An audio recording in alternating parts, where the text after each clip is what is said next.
Everyone, how you doing today?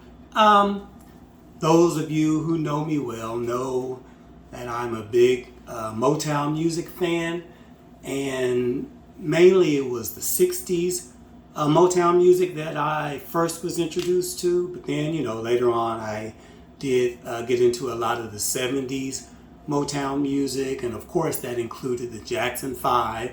So that made me a big fan of the Jackson 5 for the longest time. And basically I was just a fan of the whole Jackson family.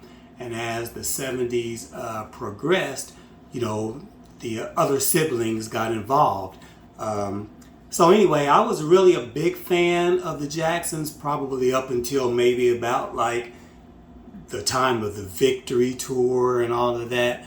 By then, to me, they were getting kind of weird and all that, so I just wasn't as big of a fan. But I did anticipate the release of albums by each of the entities of the Jackson family. But one of the ones that I looked forward to the most at the time was the release of Rebbie Jackson's song and album. And I think basically just because she was the oldest sister that nobody really talked about very much at that time. I mean, everybody talked about LaToya and Janet, and I don't even think a lot of people knew Rebbie existed, but of course I did because I was a Jackson fan. But anyway, here's the album, and this is the actual vinyl album. And this is her first, and it came out in October of 1984. So this coming October, this release and this actual album of mine will be 40 years old. Now, of course, I don't have anything to play this on anymore, but of course I have it downloaded on my iTunes, and it's available digitally and all of that type of stuff. But anyway, and of course, the songs are listed on the back.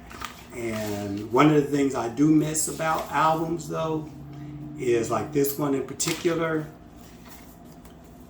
When you pulled it out, it had the name of the song, the writer, and then all of the lyrics. And on the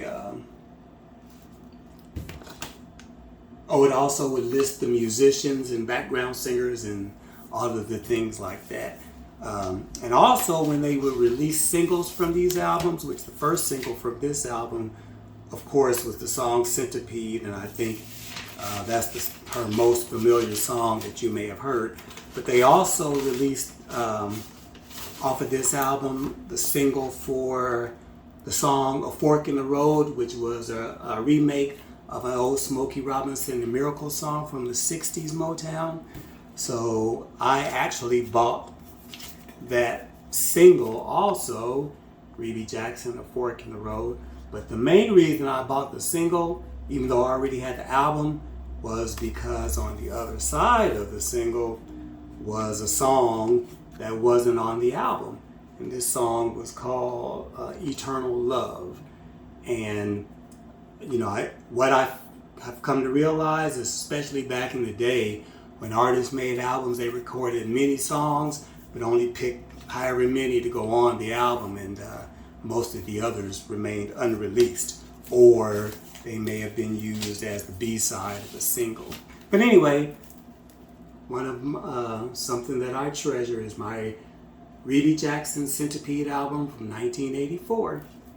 That's it for now. Thanks for watching. Have a wonderful and blessed day. Talk to you again soon. Bye.